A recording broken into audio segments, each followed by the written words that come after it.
Ну что, всем привет зрителям моего канала, небольшого, маленького, но очень гордого. Хочу вам рассказать о своем новом мотоцикле. Это Kawasaki Z900 RS, версия кафе. Такой вот зеленый фонарь, зеленый городской, naked в стиле ретро. Z900 RS, RS переводится как ретро-спорт. Кафе, версия кафе. Эти мотоциклы выпускаются, просто RS, и есть версия кафе. Чем отличается кафе от просто RS версии? Три вещи. Это стильный обтекатель, такой в стиле ретро, в стиле старых мотоциклов. Это руль более низкий, более такой, дающий более спортивную посадку. То есть у просто RS он более прямой, как на классике. И сиденье. Здесь большая такая выемка для такой с большим поясничным упором. У просто RS версии здесь оно более прямое, и прошивка такая через все сиденье идет. Здесь такое более приспортивное, в стиле кафе рейсер. На этом отличия заканчиваются. Мотоцикл это технически, это практически идентичная копия городского современного Naked от Kawasaki Z900. Двигатель такой же, только чуть там, говорят, там дефорсирован.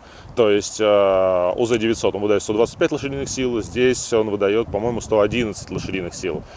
И по крутящему моменту в ньютонах, там, по-моему, 0,5 ньютонов, чуть поменьше, но этого мотоцикла, в отличие от Z900. Но наступает пик крутящего момента, он на этом мотоцикле чуть раньше, чем на Z900. На этом, в принципе, отличие. Если мы не берем, внешний вид, по техническим характеристикам заканчивается. Хотя нет, я вас обманул. Есть еще одно. У нового Z900 городского, у него еще есть система, там, по-моему, управления режимами двигателя. То есть там типа мощность поменьше, мощность побольше. Как-то здесь такого нет. Мотоцикл этот, хоть и выглядит как ретро, но оснащен многими современными функциями. Это двухуровневый трекшн, то есть первый, второй, и его можно отключить. АБС, оптика спереди, хоть она и выглядит фара круглая, так что шуточки про Юпитер приветствуются, она полностью светодиодная. Ночью выглядит очень прикольно, очень современно. Задний фонарь, конечно, не светодиодный, но я же подсмотрел у японских товарищей по таким мотоциклам. Есть очень прикольные такие фонари тюнинговые, они тоже светодиодные, наверное, потом поменяю. По подвеске. Здесь подвеска настраивается, то есть где вилка, там при натяг сжатие, отбой регулируется. И задний амортизатор тоже какие-то регулировки есть, думаю, похожие. Центральный амортизатор, моноамортизатор, и здесь такое маленькое крыло. Есть бортовой компьютер, который показывает наличие количества топлива в баке, температуру двигателя, уровень трекшена, который в данный момент включен, передачу, и бортовой компьютер там в милях он показывает, потому что у меня мотоцикл американский, поэтому в милях, как в принципе на любом автомобиле, там сколько проехать, пробег, и все остальное. Также есть, кстати, тойотовцы меня поймут, здесь индикатор эко. То есть, если вы едете, и в данный момент у вас экономичный режим. Не знаю для чего, но он здесь присутствует. Бак, по-моему, на 12 литров. То есть, по городу, я думаю, что километров на 200, не больше. В зависимости, если вы, конечно, будете ездить. Если, конечно, все ловить экономичные режимы, то, наверное, это будет, не так удобно. То есть, может быть, 250 проедете, но в принципе в пределах плюс-минус выглядит как-то так. По тормозам. Спереди установлены два диска, по-моему, 320-е, два 320-х диска, сзади 250-й тормозной диск. Тормоза, для меня, по ощущениям после круизера, это прям очень хорошо. Тут, конечно, и масса еще играет роль, то есть 200 или 400 килограмм тебе надо остановить.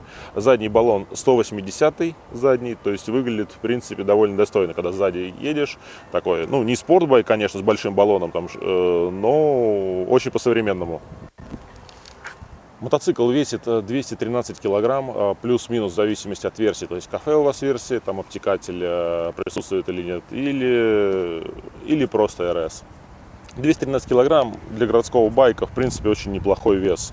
У меня есть еще круизер, тот весит 400, 400 с лишним. После него, когда я сел на этот мотоцикл, у меня такое сложилось впечатление, что я просто еду на какой-то бешеной бензопиле. То есть для меня сейчас даже 111 лошадиных сил, там, может, портоводы скажут, ну, этого он вообще не едет. Для меня он едет. Для меня он прям вот по городу очень неплохо едет. Мотоцикл имеет короткую базу, что является неотъемлемой частью для городского байка. Руль такой, посадку сейчас покажу. Во мне, чтобы могли заценить, во мне 1,93 м. То есть вот так вот приблизительно я выгляжу.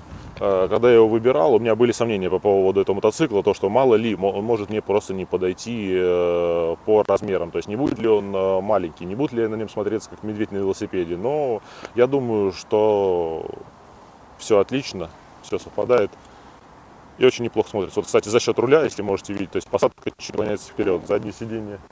Кстати, это ниже сиденье. У просто РС оно чуть повыше, то есть я смотрелся вот так. Здесь чуть пониже. Мне нравится. Зеркала на этом мотоцикле установлены сейчас нестандартные, как КП рейсеров, стандартные. Выглядят здесь такая вот штанги и такие кругляшки. Такие для этого мотоцикла именно в версии кафе смотрятся, мне кажется, очень подходящие, очень стильно. Поворотники тоже светодиодные, тоже выглядят интересно. Подсветка номера, фонарь тоже изначально светодиодный. Выглядит очень-очень-очень-очень достойно. Мне очень нравится. По моим наблюдениям, в России такие мотоциклы не очень сильно покупают ввиду его дизайна и ввиду его цены. То есть у нас как происходит? Если мотоцикл, то есть два дня по компоновке внутри, снаружи, да не только мотоциклов касается, на самом деле любой вещи касается, если что-то выполнено в стиле ретро, плюс сразу 20% стоимости. Что, в принципе, можно и пронаблюдать по поводу этого мотоцикла. То есть, если этим летом можно было посмотреть, допустим, да, Z900, его обновили. По характеристикам он вроде бы даже интереснее, там лошадиных сил больше, он выглядит посовременнее, там новая панель у него, там кристаллический дисплей, там по начинке, в принципе, там какие-то даже управления двигателем на нем есть. И он стоил, по-моему, 915 тысяч рублей, плюс на него делали 7% скидку, и в салонах отдавали по 851 тысячи рублей новый Naked.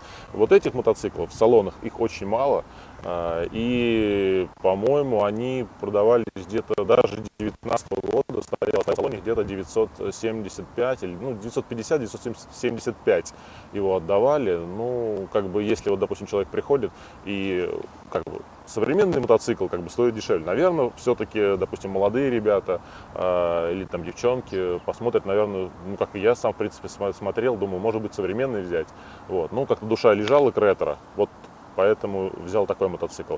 А новые на сайте Kawasaki, если посмотрите, они уже стоят, по-моему, по предзаказу 2021 года, мотоцикл, или 20-21 миллион 160, в то время как просто за 900 это все-таки 900, там, ну, грубо говоря, чуть больше 900 тысяч. Ну, как бы разница такая есть, хотя, в принципе, по начинке те мотоциклы просто за 900 он, наверное, даже выигрывает. Но не выигрывает в каком-то своем антураже, в стиле ретро, есть какая-то. Когда я искал себе дорожный мотоцикл, увидел Kawasaki Z900 RS, ну, что-то вот у меня в душу запало. Захотелось и конкретно такой мотоцикл.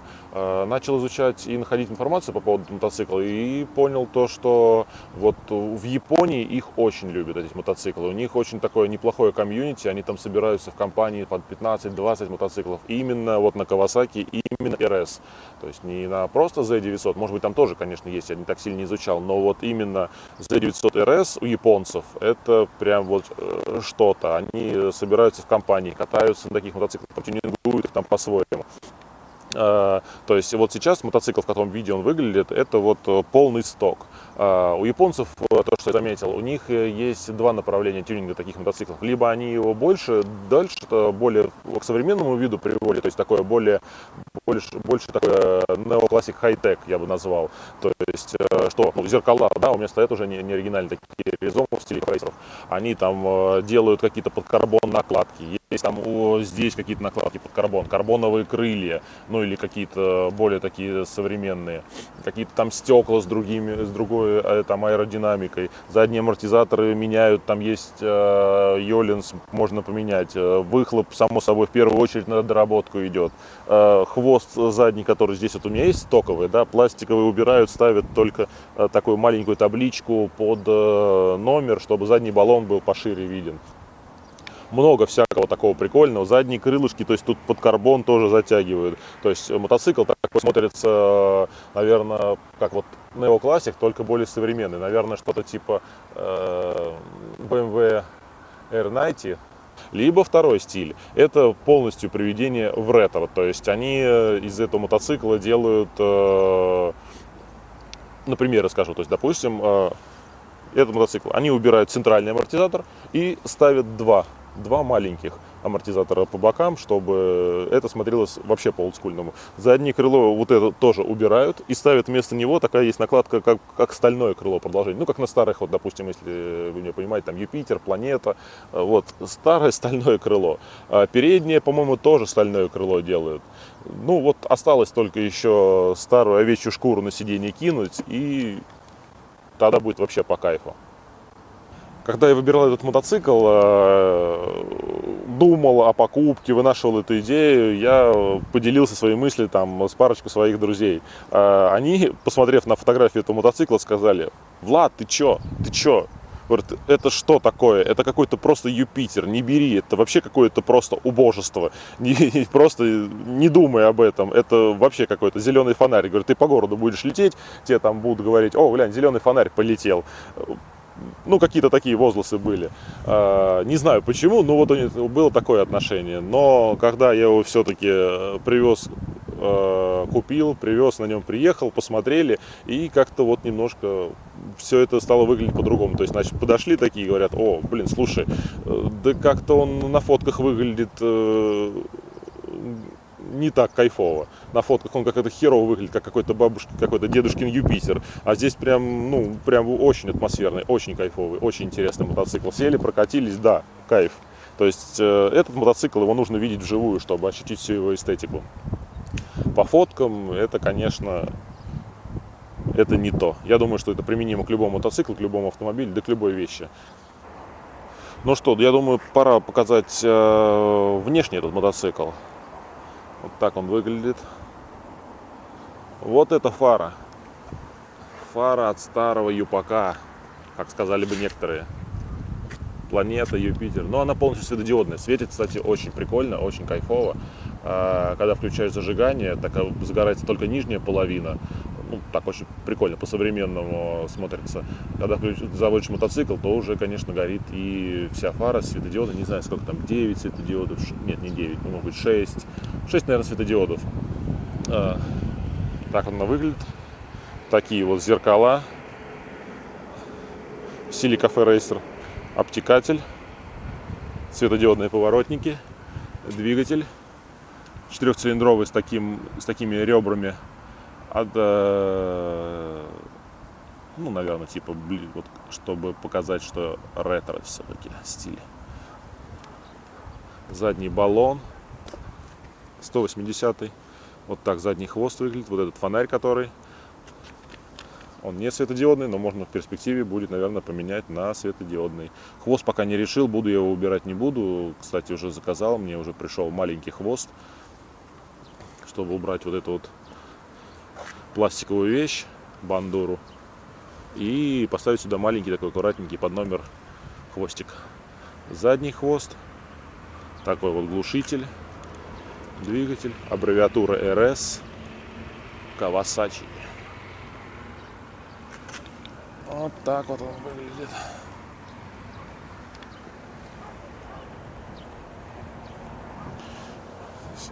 Сиденье Вот с такой перфорацией интересной. Ну и, соответственно, панель приборов. Панель приборов такая классика, два колодца и по центру бортовой компьютер. Органы управления. Ну, свет, поворотники, это все понятно. И есть кнопочка, с которой можно поморгать дальним. Панель приборов покажу, как заводится. Так. Бортовой компьютер. Уровень топлива, температура двигателя, уровень трекшена КТРС, второй уровень, передача, время, ну и бортовой компьютер, как в милях. Есть также, как я говорил ранее, привет тойотовцам, и значок Эко, экономичный ход. Не знаю зачем, но он есть. Пускай будет. Спидометр и в милях, и в километрах. Синяя шкала километров, белая в милях. Так у меня мотоцикл с Америки привезен. Вот приблизительно как-то так. Если что-то упустил, не досказал, то пишите в комментариях, пообщаемся. Если будут интересовать какие-то вещи, тоже пишите, отвечу. Чем смогу, тем помогу.